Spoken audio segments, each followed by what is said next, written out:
Chers amis, bonjour.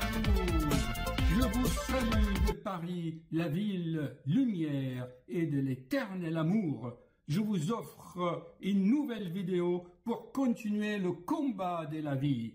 Oh les cœurs, à cœur veillant, rien n'est impossible, chers amis.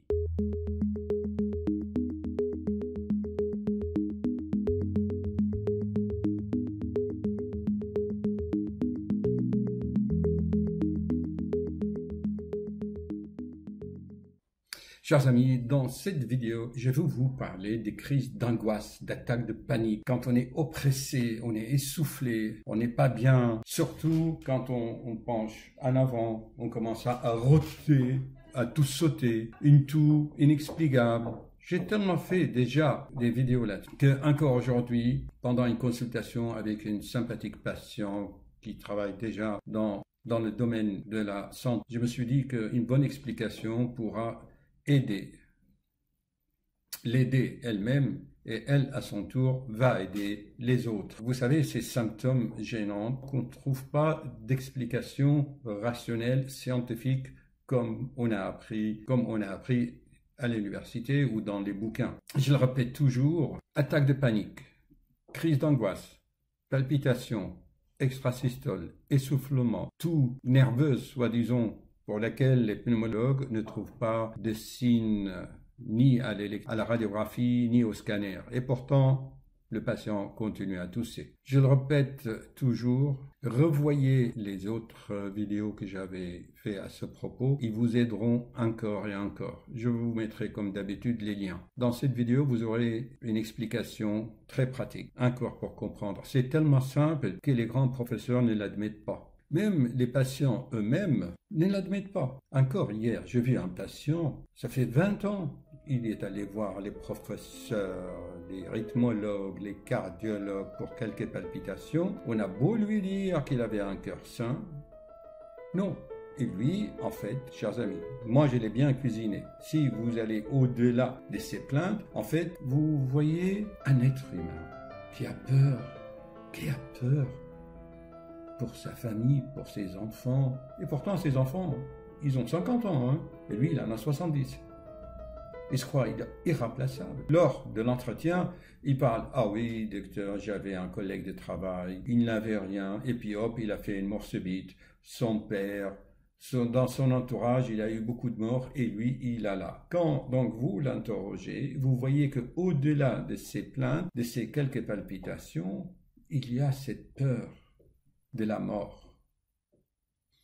Chers amis, moi, j'ai rien contre les psychologues, les psychanalystes qui vont analyser des complexes et aller chercher dans l'enfance les traumatismes. Certes, tout cela, ça joue, bien sûr. Ça crée, si vous voulez, le terrain sur lequel ces émotions vont s'implanter, en quelque sorte. Certes, il y a tous les facteurs, mais il s'y ajoute, en plus, des mécanismes organiques. C'est les spasmes de l'œsophage, c'est les vapeurs d'acide chlorhydrique qui remontent dans l'œsophage, ça vous oppresse, vous tressaillez, ça reflue, on se contracte, et puis les paupières commencent à vibrer en quelque sorte. Ah docteur, j'ai les paupières qui font comme ça. On va vous dire oui, c'est le manque de magnésium. Certes, oui, mais il y a des facteurs profonds. S'il vous plaît, chers amis, j'ai vu beaucoup de patients. « Ah, docteur, je suis oppressé, j'étouffe. » Ok. Ces symptômes surviennent sur un terrain, sur un profil de personnalité particulier. Bien sûr, il y a les névroses, la souffrance, qu'il soit dans le travail, l'entreprise, dans la famille. Je vais vous passer, chers amis, la petite vidéo qu'on a enregistrée en présence de cette collègue. Ça peut être très instructif. À bientôt. On fera plein d'autres vidéos à propos de tous ces symptômes. D'accord? À tout à l'heure. Chers amis, encore une vidéo et encore une vidéo. Vous prenez-vous aussi en même temps. La patiente dit que quand elle se couche le soir, elle a des brûlures qui remontent ici. D'accord? Voilà. On y a fait les examens et tout est normal. Or, c'est pendant les remontées qu'il faut faire à l'examen. Et ça s'appelle le pH-métrie ou le manométrie. Si on fait la fibroscopie gastrique en dehors des examens, on ne va pas voir grand-chose. Okay? Donc, en tous les cas, il faut faire confiance aux patients et ce qu'ils nous disent. Les patients, ce qu'ils nous disent. Donc, regardez, quand on est debout, ça c'est l'estomac. Ici, il y a le cardia, c'est un sphincter. Ici, c'est l'œsophage et la bouche. C'est normal, quand vous vous couchez, qu'est-ce qui se passe? Eh bien, l'acide va venir ici et il va remonter jusqu'à la bouche. Et ensuite, ça va faire contracter les muscles de la mâchoire et on fait ça. Donc, on serre la mâchoire. Les paupières vont se secouer comme ça. On appelle les gens qui ont les paupières qui vivent un peu comme ça. Et donc, ça, c'est très important. Vous avez maintenant compris les mécanismes. J'avais fait beaucoup de vidéos là-dessus. Alors, le traitement pour cela, eh bien, d'abord, c'est l'hygiène de vie, voir comment est-ce qu'on mange le soir, et faites des cures d'antiacides. Il y en a plein dans le commerce et sans rendez-vous, sans ordonnance. Et tout ceci déclenche des palpitations. Pourquoi? Oui, pourquoi? Parce que c'est le même nerf qui est le nerf vague, qui va au poumon, à l'estomac et au cœur. Donc, c'est pour ça qu'on se sent oppressé. Et on a des symptômes pseudo-cardiaques alors que c'est le reflux. Je viens de voir tout à l'heure une jeune fille de 10 ans pour le même symptôme. Ah oui, elle a des malaises, elle est oppressée. Je la regarde, elle était un peu grassouillée quand même, la petite fille de 10 ans, elle avait quelques 3 ou 4 kilos en trop, mais elle était dynamique, elle l'aimait un peu gourmande. Je la regarde, je dis à sa mère, elle doit faire du reflux, votre fille. Ah ben, comment vous le savez? C'est vrai, quand elle est petite, on lui a donné du Mopril et tout ça. Ensuite, je la vois comme ça, vous voyez, stressée comme ça. Et je lui dis, madame, votre fille a des problèmes de stabilité de la langue. Elle a encore une déglutition infantile, la langue n'est pas au palais. Est-ce que votre langue est au palais? Elle dit, ah oui, comment vous savez, docteur? Comment vous savez? On lui a fait une opération, on lui a coupé le frein de la langue pour qu'elle puisse remuer la langue au palais. Elle ne le fait pas. Vous voyez, ça remonte déjà à l'enfance, depuis dès l'âge de 3, 4, 5 ans. Il y a une façon de vivre, les parents doivent apprendre aux enfants comment faire, comment respirer. Bon.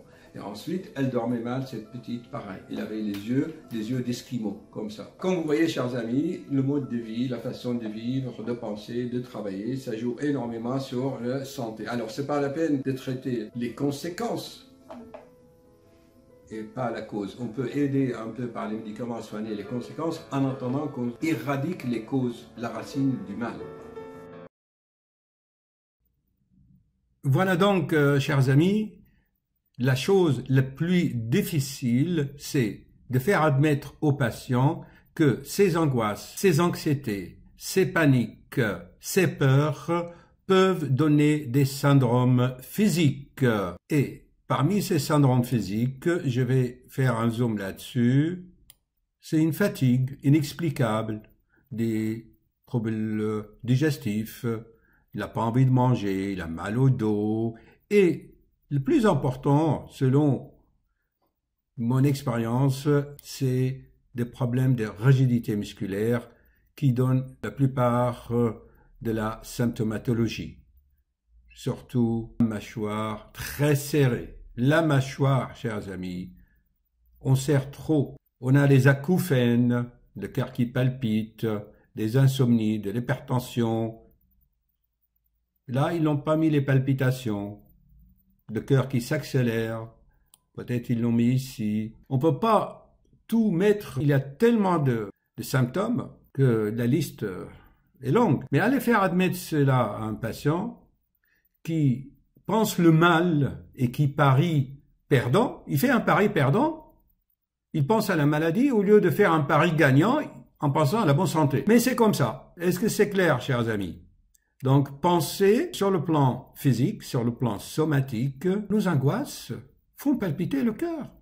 Ils ont beaucoup de problèmes. Bien sûr, il faut éliminer des lésions en faisant des radios, des électrocardiogrammes. C'est une fois qu'on a éliminé ça qu'on peut parler de psychosomatique. D'accord?